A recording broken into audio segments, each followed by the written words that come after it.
આ એક એવી ફિલ્મ છે જે આ શુક્રવારે, હવે જે શુક્રવાર આવે છે ને ત્યારે થિયેટરમાં 100 અઠવાડિયા પૂરા કરવા જઈ રહી છે. તમને નામ તો ખબર જ હશે, નથી ખબર? ચાલો એનું પોસ્ટર જોઈએ. ચાલો. જી હા, અમીના આ ફિલ્મનું નામ છે. તમને નથી ખબર? લે, આ ફિલ્મ 2 વર્ષથી ચાલી રહી છે, એટલે કે 2 વર્ષથી ઉપર. જે દિવસે અજય દેવગણ અને અક્ષય કુમારની ફિલ્મો આવી હતી એના 1 કે 2 દિવસ પછી આ ફિલ્મ રિલીઝ થઈ હતી.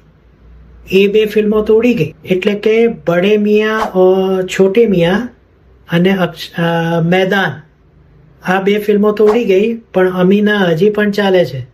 મુંબઈના ગોરેગાંવના એક મલ્ટીપ્લેક્સમાં દરરોજ સવારે 9 વાગે આ ફિલ્મનો શો હોય ને હોય જ છે.